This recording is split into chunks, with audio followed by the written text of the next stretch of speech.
خبر ہے supreme court سے، جہاں پر پریکٹس اینڈ پروسیجر ایکٹ کے خلاف اس وقت سماعت جاری ہے اور اٹارنی جنرل کی جانب سے دلائل دیے جا رہے ہیں. بات کریں گے، ہمارے ساتھ ہمارے نمائندے راجہ محسن اعجاز موجود ہیں. آگاہ کیجیے راجہ محسن.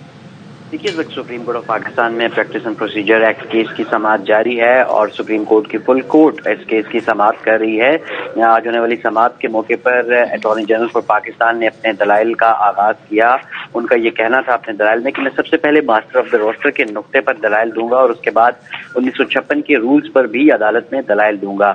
انہوں نے اپنے دلائل میں کہا کہ اختیارات کی تقسیم اور پارلیمان کے ماسٹر آف دا روسٹر کے جو اختیارات ہیں اس سلسلے میں فل کورٹ کی تشکیل اور اپیل کی جو حق سے محروم کرنے کے حوالے سے بھی آج کے دلائل پہ بات کروں گا. اور جو بھی اس سے پہلے مختلف وکلاء کہہ چکے ہیں وہ اسے ریپیٹ نہیں کیا جائے گا. اٹارنی جنرل کا کہنا تھا کہ آئین کے آرٹیکل 14, 20, 22 اور 28 میں دیے گئے حقوق قانون سے مشروط ہیں اور اس کے ساتھ ساتھ ان کا کہنا تھا کہ رائٹ ٹو پرائیویسی کے قانون کے ذریعے اسے ریگولیٹ کیا گیا ہے. آرٹیکل 191 سے پارلیمنٹ کو قانون سازی کا اختیار ملتا ہے. انہوں نے اپنے دلائل میں یہ بھی کہا کہ آئین کا کوئی آرٹیکل پارلیمان سے قانون سازی کا اختیار واپس نہیں لیتا. جب سے آئین بنا ہے آرٹیکل 191 میں کوئی ترمیم نہیں ہوئی.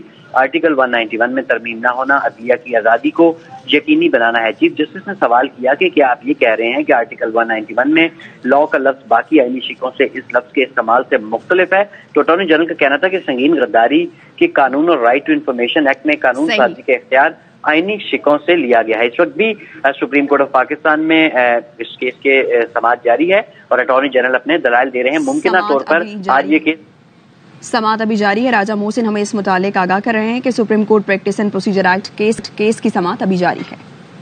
تو یہ ذرا مجھے پہلے اس کا جینیسس بتائیے. ایک چیز کا جیسے جمہوریت کا جینیسس کچھ لوگ کہتے ہیں میگنا کارٹا میں ہے، تو چلیں یہ اس ٹرم کا جینیسس کہاں ہے؟ میں ایک چیز ضرور بتانا چاہ رہا ہوں یہاں پہ کہ جب after the British assumed control of India after 1857 تو پھر یہاں پہ ہائی کورٹس بنانی شروع کی. انہوں نے 1860 being the first year جب 3 ہائی کورٹس بن گئیں and